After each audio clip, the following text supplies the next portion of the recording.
Assalamualaikum warahmatullahi wabarakatuh. Perkenalkan, nama saya Nanda De Afifah, kelas 12 IPS 3. Di sini saya akan menjelaskan tentang bersatu dalam keberagaman dan demokrasi. Bersatu dalam keragaman. Perbedaan dan keragaman merupakan keputusan Allah Subhanahu wa taala dan kehendak Allah Subhanahu wa taala. Karena dari situlah Allah akan menguji umatnya. Jika Allah mengkehendaki, Allah akan dapat menjadikan seluruh syariat menjadi satu. Namun, Allah Subhanahu wa taala membeda-bedakan untuk menguji umatnya dan untuk mengetahui siapa yang taat dan siapa yang tidak taat. Menganalisis dan mengevaluasi makna Quran Surat Ali Imran ayat 159 dan hadis yang terkait dengan sikap demokratis. A'udzubillahi minasyaitonirrajim. Bismillahirrahmanirrahim.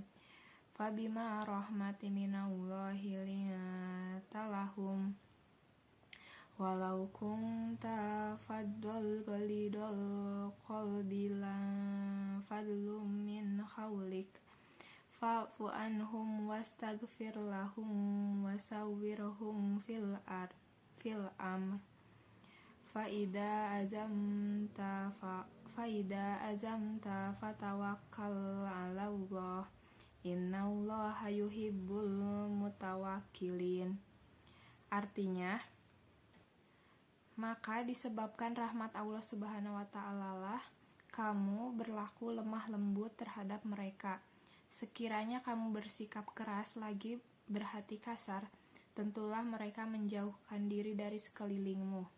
Karena itu, maafkanlah mereka, memohonlah ampun bagi mereka, dan bermusyawarahlah dengan mereka dalam urusan itu.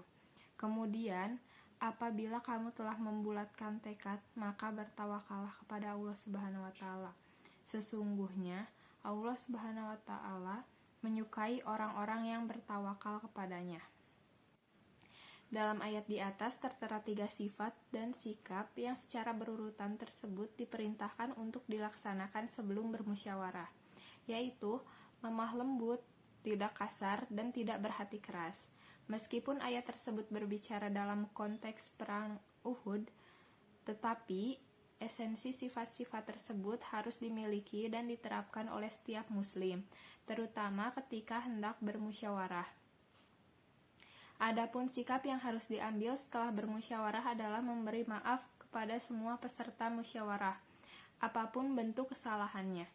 Jika semua peserta musyawarah bersikap memaafkan, maka yang terjadi adalah saling memaafkan. Dengan demikian, diharapkan tidak ada lagi sakit hati atau dendam yang berkelanjutan di luar musyawarah, baik karena pendapat tidak diakomodasi atau karena sebab lain. Hadis yang menegaskan bahwa Rasulullah SAW adalah orang yang paling suka bermusyawarah dalam banyak hal, seperti hadis berikut. An Abi Hurairah qala ma ra'aitu ahadan aksara masuratan li ashabihi min Rasulillahi sallallahu alaihi wasallam. Artinya, dari Abu Hurairah, ia berkata, aku tak pernah melihat seorang yang lebih bermusyawarah dengan para sahabat daripada Rasulullah sallallahu alaihi wasallam. Hadis riwayat Tirmizi. Sebelumnya, mari kita kenali apa sih demokrasi dan syura itu.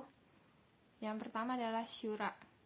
Menurut Ibnu Al-Arabi Al-Maliki dalam Ahkam Al-Quran, mendefinisikannya dengan berkumpul untuk meminta pendapat dalam suatu permasalahan yang peserta syuranya saling mengeluarkan pendapat yang dimiliki. Sedangkan definisi syura yang diberikan oleh pakar fikih kontemporer dalam Asy-Syura fi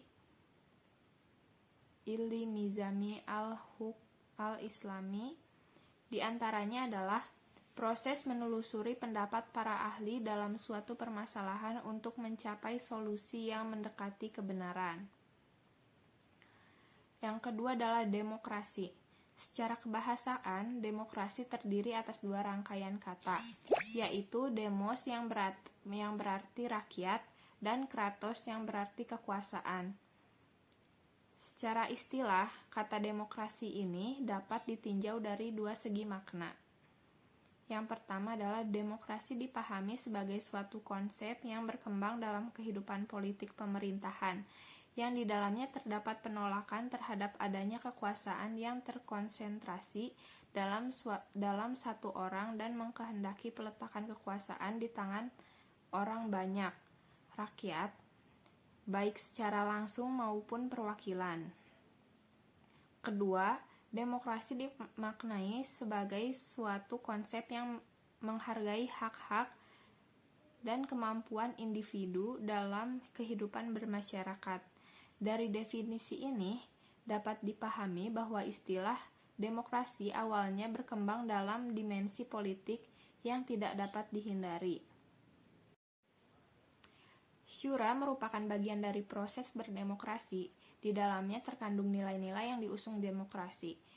Pada sisi lain, nilai-nilai luhur yang diusung oleh konsep demokrasi adalah nilai-nilai yang sejalan dengan visi Islam itu sendiri. Nilai Islami bukanlah suatu yang berasal dari muslimin saja, tetapi semua nilai yang mengandung kebaikan dan kemaslahatan, baik dari barat maupun timur. Karena Islam tidak mengenal barat ataupun timur. Justru dalam Islam terhadap hal-hal baru yang baik adalah akomodatif.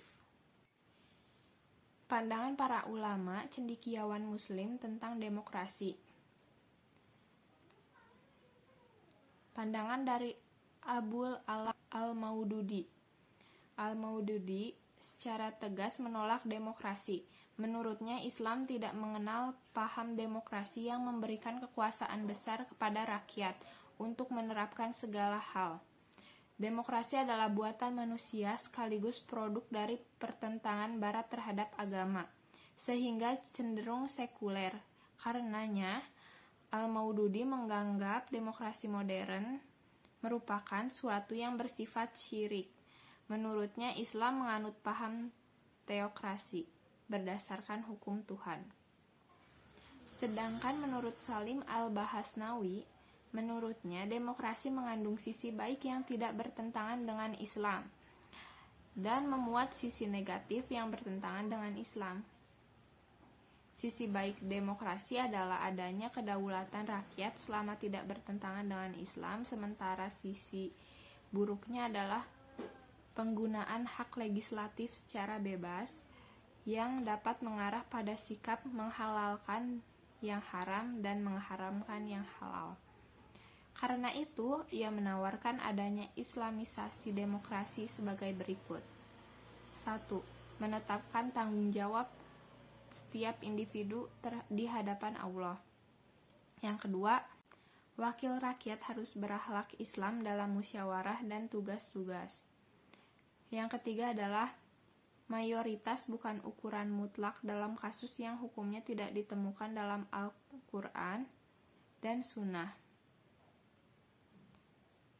Yang keempat adalah komitmen terhadap Islam terkait dengan persyaratan jabatan, sehingga hanya yang bermoral yang duduk di parlemen. Segitu saja yang saya bisa sampaikan. Mohon maaf bila banyak kesalahan. Wabillahi taufiq wal hidayah. Wassalamualaikum warahmatullahi wabarakatuh.